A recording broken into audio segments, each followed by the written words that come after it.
आधारित असलेली ग्रामीण अर्थव्यवस्थेला बळकटी देणारे तसेच आयातीत पेट्रोलवरील अवलंबित्व कमी करणारे केंद्र सरकारचे इथेनॉल मिश्रण धोरण म्हणजेच इथेनॉल ब्लेंडिंग पॉलिसी ही संकल्पना निश्चितच भरारी घेणारी आहे. परंतु गेल्या काही वर्षातील धोरणात्मक अस्थिरता, बदलते निर्णय आणि प्रशासकीय विलंब यांनी या उपक्रमाला अपेक्षित गती मिळू दिलेली नाही.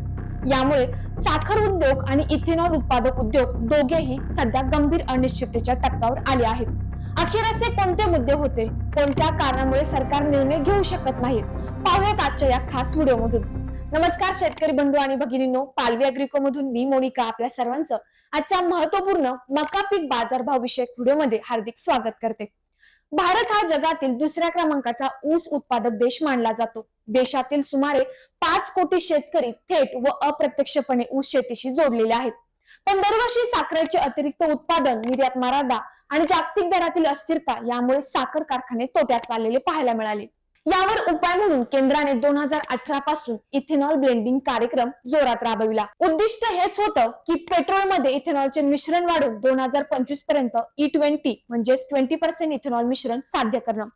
हा उपक्रम केवळ ऊर्जा सुरक्षेसाठी नव्हे तर शेतकऱ्यांसाठी स्थिर उत्पादनाचे साधन ठरू शकत होता. परंतु मग प्रश्न असा की उद्देश शेतकऱ्यांसाठीच किंवा महत्वपूर्ण होता, तर नक्की धोरणांमध्ये विरोधाभास तयार झाला तरी कसा, सांगते. पहिलं कारण म्हणजे काही काळ ऊसाच्या रसापासून इथेनॉल निर्मितीस परवानगी दिली गेली होती, पण काही महिन्यांतच त्या उत्पादनावर देखील सरकारकडून मर्यादा लादण्यात आल्या. बी हेवी आणि सी हेवी मोलासेस यांच्या प्रमाणातही वारंवार बदल झाले. यामुळे उत्पादन नियोजन पूर्णच कोलमडून गेलं. दुसरं कारण म्हणजे दर निश्चिती होऊ शकली नाही. इथेनॉलचे दर दरवर्षी उशिरा ठरवले जातात, तर काही वेळा मागील वर्षापेक्षा दर कमी ठेवले जातात. यामुळे उद्योगासाठी आर्थिक जोखीम वाढत गेली. तिसरं कारण म्हणजे निर्यात बंदीचे तातडीने घेतले गेलेले निर्णय. साखर दर स्थिर ठेवण्यासाठी सरकार अनेकदा निर्यातीवरती अचानक बंदी आणतं आणि त्याच वेळी ऊसापासून इथेनॉल उत्पादनावरही मर्यादा लादल्या जातात. यामुळे कारखान्यांचे उत्पादन नियोजन आणि गुंतवणूक योजना विस्कळीत होतात. चौथं कारण म्हणजे केंद्र आणि राज्य सरकारचं न होणारे एकमत. काही राज्यांनी इथेनॉल प्रोत्साहनासाठी सवलती जाहीर केल्या, तर काहींनी पर्यावरणीय कारणे सांगून निर्बंध लादले. केंद्र आणि राज्य धोरणामधील या तफावतींमुळे उद्योग संभ्रमात राहिला.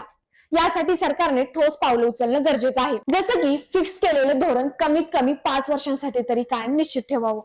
प्रत्येक वर्षी बदलू नये, कारण दरवर्षी बदलत राहिल्याने गुंतवणूकदारांचा देखील विश्वास कमी होऊ शकतो. सोबतच जो दर ठरवला जाईल तो दर देखील स्थिर आणि निश्चित असावा. पेट्रोलियम कंपन्यांनी देखील जास्त कालावधीसाठी देखील खरेदी विक्री करार करणं गरजेचं आहे. ऊसाची अर्थव्यवस्थेचा विचार करून योग्य धोरण आखावीत. सोबतच या सर्व निश्चितीकरणासाठी राष्ट्रीय इथेनॉल समन्वय मंडळ देखील स्थापित करणं गरजेचं आहे. याप्रमाणेच नक्कीच धोरण आखले गेले तर याचा फायदा ऊस उत्पादक शेतकऱ्यांना देखील होऊ शकतो असे वाटते. शेतकरी बंधू, यावर आपले काय मत आहे आम्हाला कमेंटद्वारे नक्कीच कळवा. हा व्हिडिओ लाईक करा, आपल्या बाकी ऊस उत्पादक शेतकऱ्यांना देखील पाठवायला विसरू नका आणि सोबतच असेच नवनवीन आणि महत्वपूर्ण व्हिडिओ पाहण्यासाठी आपल्या पालवी अॅग्रिको चॅनलला सबस्क्राईब करायला नक्कीच विसरू नका. धन्यवाद.